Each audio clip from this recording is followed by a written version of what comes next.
Hello class 10th। आज हम chapter number 5 arithmetic progressions के कुछ इंपॉर्टेंट क्वेश्चंस के बारे में पढ़ेंगे जो एग्जाम के व्यू से भी बहुत ज़्यादा इंपॉर्टेंट क्वेश्चन है। ठीक है, इस टाइप के क्वेश्चन आपके आते हैं और ये एनसीईआरटी की बुक से बाहर के क्वेश्चन है। एक क्वेश्चन गिवन आपको, if a b c are respectively the terms of xth, yth and zth term of an AP, then prove that a into y minus z plus b into z minus x plus c into x minus y is equal to 0।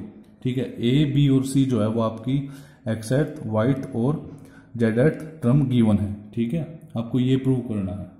तो इसके अंदर हमको first term और कुछ भी common difference कुछ भी given नहीं है, तो हम क्या करेंगे सॉल्यूशन में, इसके मान लेंगे let first term of A P is equal to A. ठीक है, फर्स्ट टर्म हमने ए मान ली और जो कॉमन डिफरेंस है, कॉमन डिफरेंस जो है वो हम मान लेंगे डी। ठीक है, जो कॉमन डिफरेंस है वो डी मान लिया और फर्स्ट टर्म को ए मान लिया। तो अब इस हिसाब से हमारी जो एक्सेट टर्म है वो क्या हो जाएगी, a प्लस में x माइनस 1 इंटू डी, और वो किसके इक्वल आनी चाहिए, a के इक्वल। इसको इक्वेशन नंबर 1 मान लिया। ऐसे ही ए वाई किसके इक्वल आएगा, a प्लस में y minus 1 into d is equal to b के इक्वल, और a z किसके इक्वल आएगा, a प्लस में z minus 1 into d is equal to c के इक्वल। सही बात है। अब अगर हम इक्वेशन 1 को अगर हम मल्टीप्लाई कर ले, देखो मल्टीप्लाई इक्वेशन 1 को हम मल्टीप्लाई कर ले y माइनस जेड से, क्योंकि देखो a के साथ क्या मल्टीप्लाई है, y माइनस जेड। तो इक्वेशन 1 को मल्टीप्लाई कर ले हम y माइनस जेड से, और इक्वेशन 2 को मल्टीप्लाई कर ले हम z माइनस एक्स से, और जो इक्वेशन 3 है उसको हम मल्टीप्लाई कर ले किससे, x माइनस वाई से। ठीक है, 2 को किया हमने z माइनस एक्स से और 3 को किया x माइनस वाई से।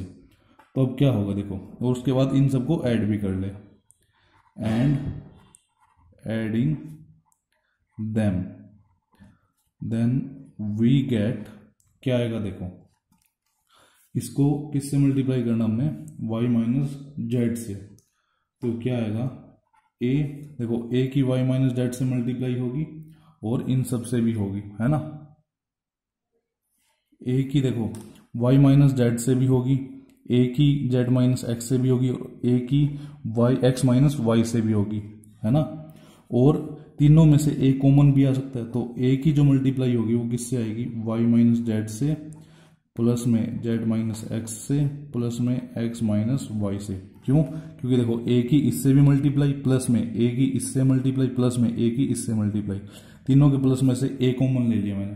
ठीक है, प्लस में d इंटू में, अब देखो x माइनस 1 की और y माइनस 1 की और z माइनस 1 की, इन तीनों से मल्टीप्लाई होगी। x माइनस 1 की किससे मल्टीप्लाई होगी, x माइनस 1 की मल्टीप्लाई होगी y माइनस जेड से, प्लस में y माइनस 1 की मल्टीप्लाई होगी z माइनस एक्स से, और z माइनस 1 की मल्टीप्लाई होगी x माइनस वाई से।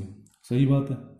अब देखो इन पूरे में से क्या होगा, अब इस पूरे को सोल्व करोगे तो देखो a यहाँ पे क्या आएगा, y minus z plus z minus x plus x minus Y.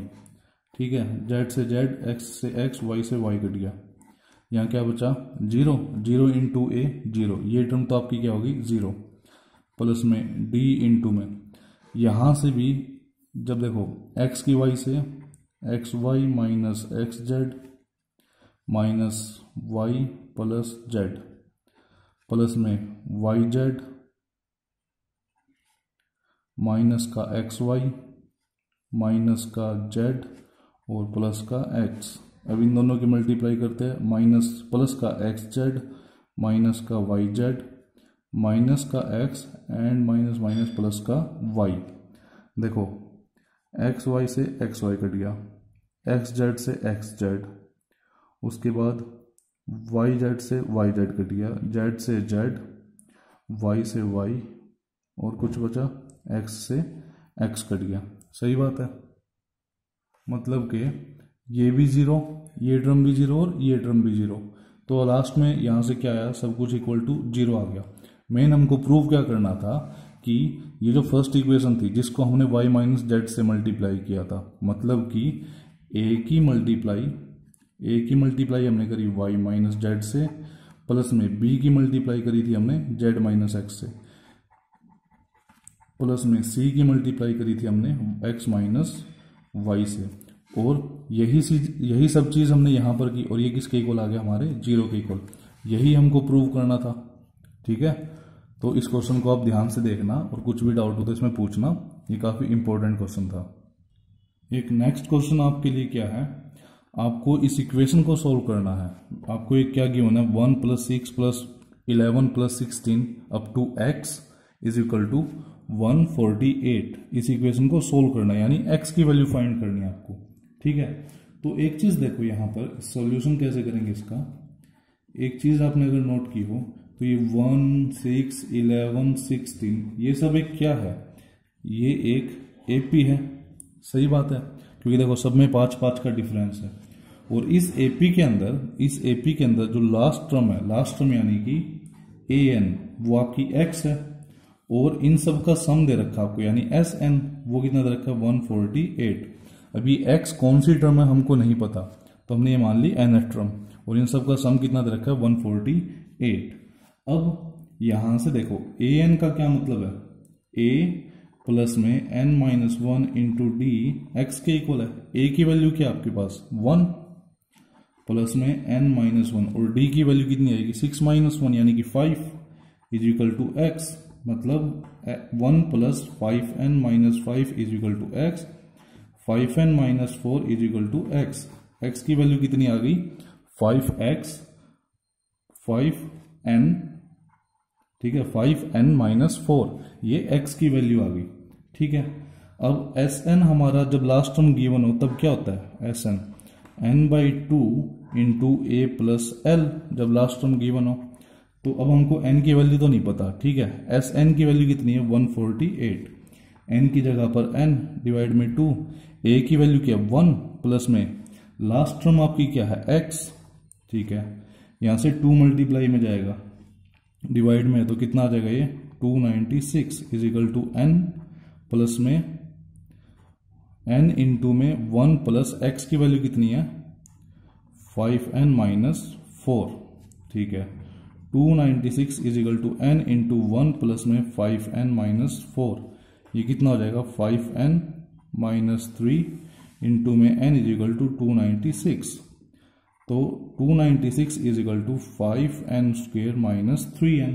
सही बात है, तो यहां से इक्वेशन आपकी क्या बन गई, एक quadratic equation 5n² - 3n - 296 is equal to 0।